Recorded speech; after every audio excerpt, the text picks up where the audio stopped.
All right, perfect. Perfect. Thank you, everybody. Let's just go ahead and get started here. All right, today is February 12th, and this is the Sam's Report.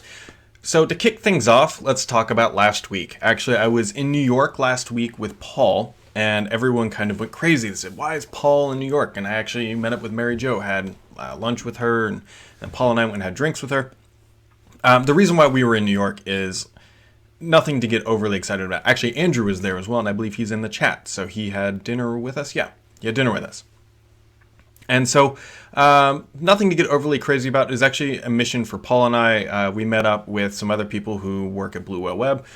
Blue Whale Web, for those who don't know, is the holding company of Petri and Thurrott. And we were doing some planning, strategic planning. We got some really good stuff coming up for Thurrott. Trying to make it a little bit more interactive, get closer connections to Paul and I. And really just help grow the site. So nothing crazy was going on, but New York is a convenient place to meet, and so that's why Paul and I were there. And while we were there, I ordered a new computer. I actually ordered it the time before, and this is, spending own money here. This is not a review unit. I need a new PC. You can't really tell from the podcast, but the Surface Pro 4 is at its absolute max at this very second. Doing a podcast using YouTube Live, local encoding, and streaming it up is very intense. Fortunately, I have it far enough away that you can't hear the fan, but if I look at it now, the CPU usage right now is at 98%, the RAM usage is at 89%, and the fan is just blowing like crazy. It's really maxed out. And to be honest, if I wanted to do a podcast with somebody else, like Paul, it's not really possible using YouTube Live because the Surface Pro 4, for lack of better terms, will just fall over and die. It's just not strong enough. So, going to get a new machine. Fun times, right? So we had the option build or buy, and I kind of went the semi-custom route, and I started to talk about this on Twitter, and I used a company called iBuyPower, and got a pretty good machine sent to me. Spec'd it out. It was an i5 6600 dual 960 GTX NVIDIA CP or graphics cards, whatever, all that good stuff. It shows up, pull it out of the box, it's dead on arrival. And at this point, so I've built computers. I just didn't have the time, and I just needed something to work, and I just wanted, click the parts, have somebody else assemble the semi-custom machine, show up, and be great. Shows up, dead. So what do? Take everything out. At this point, in my basement, I have everything scattered about. The graphics cards, to the side, the RAM, the hard drives, everything out but the motherboard and the CPU. And at this point, I'm like, why did I even pay someone to do this? And it turned out to be the motherboard was dead. So send it back. And I ordered another machine. Same iBuyPower, just because, for the most part, I had good customer service, although it's been a little dicey since. So sending it back, they kind of compensated, gave me a nice little coupon here for 5% offer anyways. But I figured, what? Let's just up it. So now I went with an i7 6700K, and totally overkill for my intensive purposes, a dual 970 GTX GPUs. And I paid for overnighting, and I paid for next day processing and all that good stuff. And that was on Tuesday, and the machine is still not here, despite the fact that based on their timelines, it should have been here today. So I had to reassemble the Surface Pro 4, which is a great machine, nothing wrong against it. It's just not a good podcasting machine. And I'm back to right where I started. So I'm hoping that it arrives next week and that I can start doing more fun things. For example, if I want to share my screen right now and I have a 4K display, the Surface Pro 4 just can't handle it. It doesn't work. And so I want to do more fun things on the podcast. I want to have more people on, guests and all that good stuff. But I need a new machine. And iBuyPower, if any of you are listening, it would be great that I paid the $109 to have it expedited. Actually have that mean it gets expedited. I'm assuming I'm going to have to call them here and try to get some of my money back, because that doesn't really mean what it is. Because I wanted my new machine for today, but I don't have it. So there's my small little rant. But anyways, new machine coming, more features coming to Thurrott. Should be a good time. Should be a really good time. So on to the FUD of the week. Oh my Christ. Forbes Tech. Forbes. This guy on Forbes Tech. I don't even want to name him. This guy wrote ridiculous garbage is the only way to describe this process. He wrote up that Windows 10 is spying on your PC because it is looking because he was looking at telemetry that somebody else reported on who openly acknowledged that they were an amateur network analyst. Here's the crux of the report. Some guy on Vote, which was a Reddit spinoff when Reddit went downhill, started to poke around with what Windows 10 was doing on a clean install. And so he started sniffing packets, and the guy openly admitted he was an amateur network viewer person, whatever the hell you want to call him. And he didn't really know it. All he saw was that, hey, Windows 10 is making a lot of calls back to the mothership. And not even all of them were calls back. He incorrectly identified certain things. But let's just be honest here. Windows 10 has to talk to Microsoft. How do you think you get Windows updates? How do you think when you click, hey, send a bug report, how do you think that gets back to Microsoft? And this guy just kind of said, hey, you know what? Looks like Windows 10 is spying. And some guy at Forbes Tech doing absolutely no sort of diligence said, oh, this is great clickbait. Windows 10 is spying on you. It's spying. It's sending all your bits and everything to Microsoft, and they're stealing all your stuff. And it is the biggest crock of shit I have ever read. It's one of those things you read and you come out dumber having read it. So if you read this report, and it's on Forbes Tech, which Forbes is now a dumpster fire after having been sold of quality. They really just go for clicks. It's completely baseless. There's nothing to it of value. And Microsoft tried to get it corrected, and this guy just spun it. I mean, this guy literally went out and said, you know what?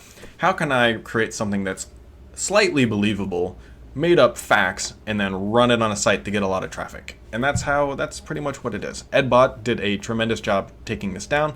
I would expect to see more people kind of combating it, but it is garbage. I can't believe that somebody would write this with a straight face and then not do any research. Yeah, that's the way it is. And by the way, this is the same group of people that say, hey, you know what, Windows 10 is spying, ooh, bad, but they want Google Fiber in their house. Let me make something really clear here. Microsoft is not an advertising company. The reason why this whole spying crap came about is because Google started reading your emails, and they started doing all this fun, fancy stuff to deliver more targeted ads. I'll leave that up to you, whether or not that's bad. It doesn't really bother me too much that Google does it because I get better experiences out of it. Obviously, there's a limitation on it, but this is where the whole spying thing came up many, many, many years ago. And so people are like, ooh, Windows 10 bad, Android phone, iOS good. They do the same damn thing. I can't get over his... I almost named him, but that would be giving him too much credit to personify his name into the ecosystem again. Anyways, it's garbage. Everybody does it. It's anonymized. There's nothing to be worried about here.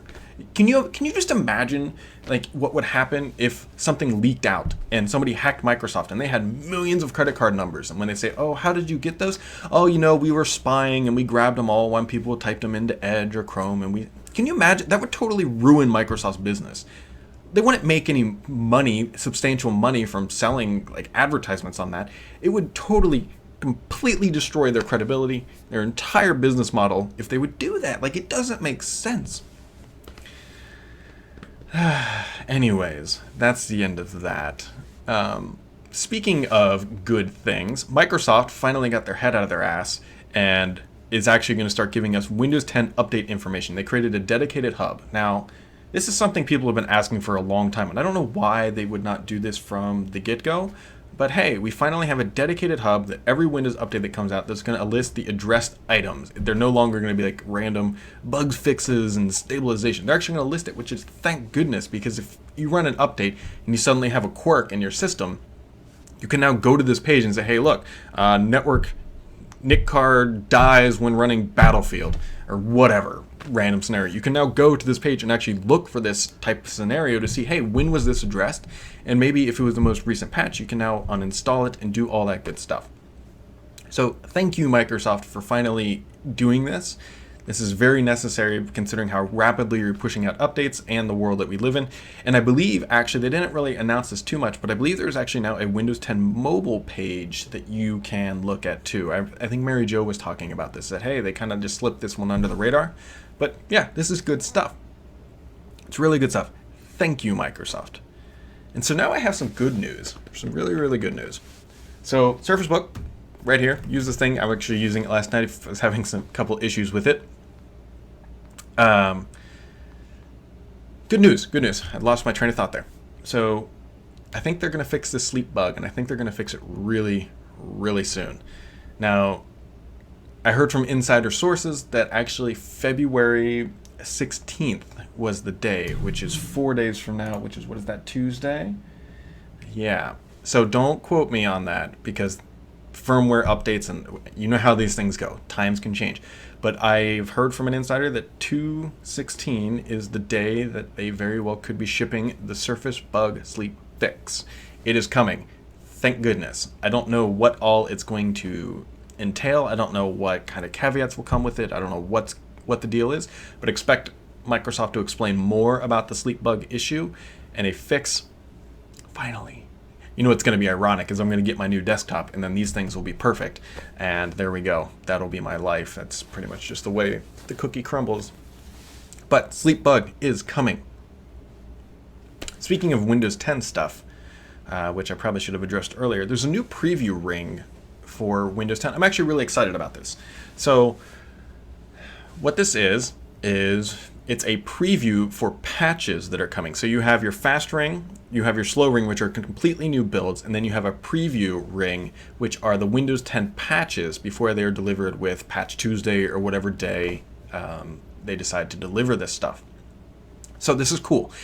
What this will allow you to do, and it makes a lot of sense. So Microsoft has come under some flack recently because they've pushed out patches that have corrupted installs, blue screened. There was a font issue with one patch. So there was somebody, I guarantee, an engineer sitting in the room saying, hey, you know what, we have all these people that want to test our stuff. We've had some bad patches. We can get some more telemetry if we create this preview ring. So what do? They now have a preview patch ring that you can roll yourself into and get patches before they're rolled out through Patch Tuesday, if you want to be that type of a guinea pig. So if you think about it, fast ring, least stable, slow ring, moderately stable, preview ring should be extremely stable, but there's a little bit more risk involved. And then there's just the standard ring, or whatever you want to call it, just the deployment ring. So if that's your kind of bag of tea, then I would actually recommend trying it out. I think I'm going to put my production machine into the preview patch ring, not in the slower fast ring, because I need this thing stable 24 hours a day. And yeah, I think that's a really good move by Microsoft. They're going to get more telemetry. They're going to get it before they push out the patches. So it should result in, if you're in the stable or the consumer ring, a much better experience. It's a pretty good idea. I don't know why it took them so long. Maybe they didn't have the bandwidth to actually do this. Bandwidth, not like physical bandwidth, but like bandwidth and human capacity to do this type of stuff. So there's that. Question actually for everybody out there. Has anybody gotten a Surface Hub yet? I'm waiting to see like the internet light up with people saying, hey, our Surface Hub arrived, mostly because these things are coming like huge crates, especially the 84-inch. I think the 84-inch is like 300 pounds or something crazy like that. They come in these massive crates. So I'm waiting to see if anybody has a Surface Hub on hand, or if they've gotten any word about when they're going to arrive or anything. They originally said end of January, and they said nope, and then they delayed them again. Then they said Q1, so we are about 6 weeks, about halfway through Q1. Still haven't really heard anything. And to Eric, as he writes in the comments, it's not for $20K. Yes, they are. Oh, they did raise the price too. I think they're $22K actually now. I will argue, and I'm not trying to be defensive of Microsoft, that actually is a pretty good value when you look at what companies spend for a conference room. A 10 to 12 person conference room, they're spending upwards, and trust me, there's facts to back this up. You can go look. HP has it, Microsoft has it around $100,000. When you look at all the technology, manpower, it's crazy. I thought it was a made-up number, but there's several reports that justify the $100,000 barrier. So $22,000 for an all-in-one kind of machine isn't too crazy. But anywho, let me know if you've got one, or if you have one shipped, or if Microsoft has said, hey, this is when you can expect your $20,000 investment to arrive, because some people actually paid, I would assume they paid or put some sort of deposit down back in July. So you're looking at like 8-9 month lead time for this sort of thing. Cool. Let me know. All right. So this was a pretty big point of contention this week, and it's about dogs. Microsoft released an app for iOS called Fetch, and they also created a website. It's called like Dog Watch or whatever. So what this is, and it's actually a really cool kind of machine learning process. So what this is you can take a picture of a dog, upload it, and they have, I'm assuming, hundreds of thousands, potentially millions of images of dogs, and they can identify the breed of species and tell you what it is. It's kind of useless, but I mean, you can see, hey, maybe you're walking down the street and you're like, hey, what kind of dog is that? And you take a creepy shot of some person walking a dog, because God forbid you actually go up and talk to another human and ask them what type of breed of dog they have. You can now take a picture of it and Microsoft will tell you to a reasonable degree of accuracy what it is.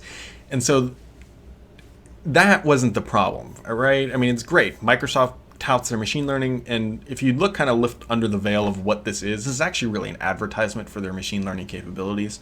It's pretty cool. I like it. They've done similar things, but what the big problem was is they only released an iOS app. Now, we've already talked to the death of what Windows Phone is and the lack of apps and all that. They didn't even release a Windows 10 app, which really odd.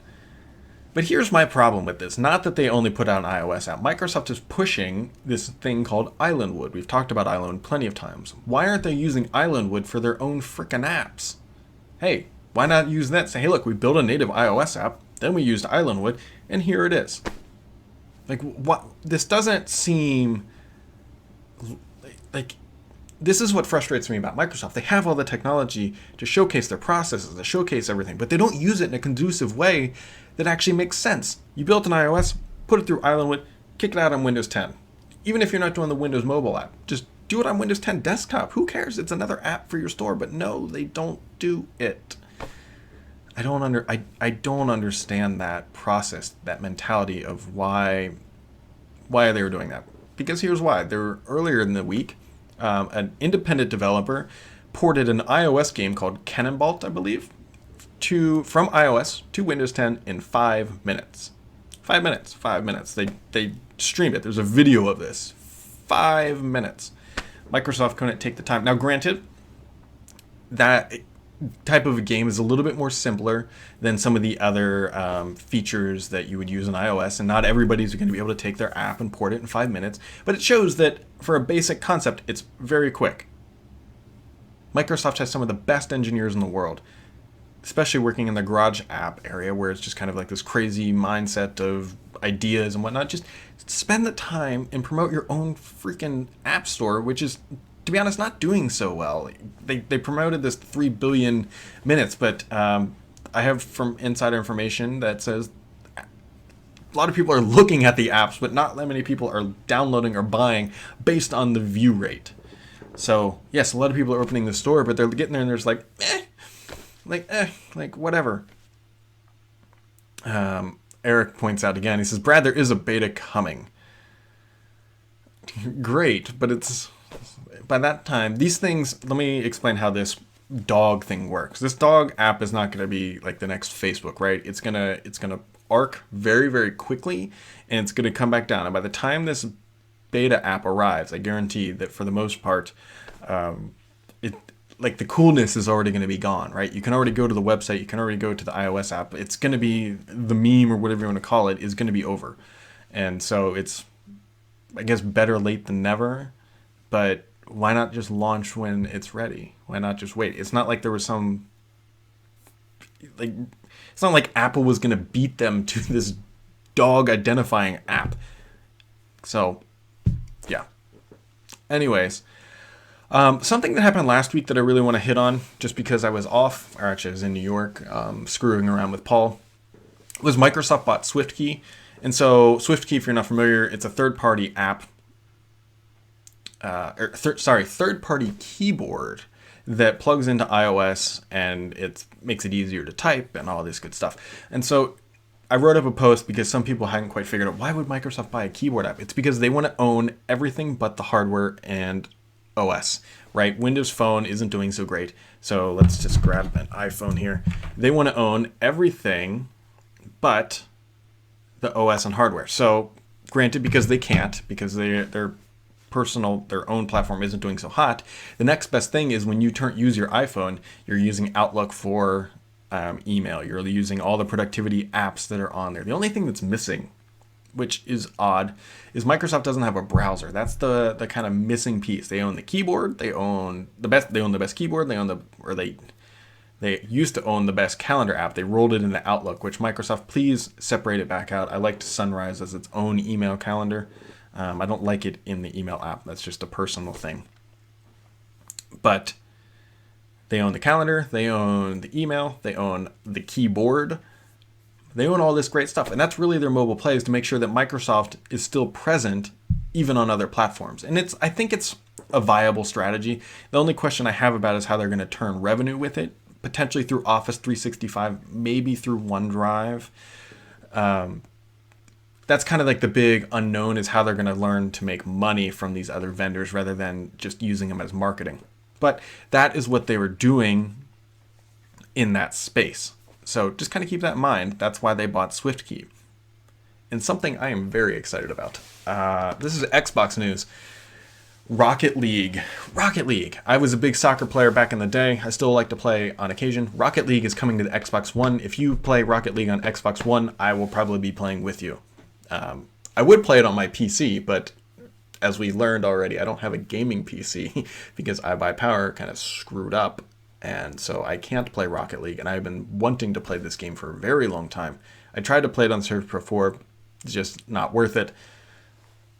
If I had my gaming PC, I could play by now. But on the 17th of February, Rocket League coming to the Xbox One. That's going to be fun. A couple other things. Build. Build is coming up. Build is in about, 7 weeks or so. I'm going to be there. Paul is going to be there. I know Mary Jo is going to be there. I talked with her. Everybody's going to be there. All your tech favorites are going to be there. So if you are going to be at Build, let me know. Love to meet up. Love to talk with readers and podcast listeners. It always makes for good feedback. So please let me know if you're going to go there. And one of the questions we've been getting a lot, Paul and I, is, so they're not giving away hardware at Build. What are they going to do at Build? So I have a couple thoughts on this. I'm not so perturbed about the hardware stuff. That doesn't make sense. You shouldn't be going to Build for a free laptop or a phone. That doesn't make sense.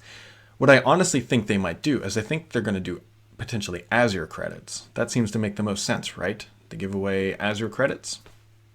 This is a developer community. Get them into your cloud. Give them that. I think that would make the most sense for Microsoft to do as a giveaway at Build. That's just my personal opinion. Speaking of Azure, another price reduction has occurred. Now, this isn't on their typical VM stuff, but there's been a price reduction for the Azure Media Indexer. If you know what that is, I know what it is vaguely, but it's used by media broadcast companies and allows you to search for imagery and all sorts of crazy things. They're reducing the price to about $3 an hour for the first 20,000 minutes, or about 5 cents per content minute. So if that pertains to you, then you should be saving some little dinero on that. And they also clarified how the pricing structure breaks down for that Azure Media Indexer.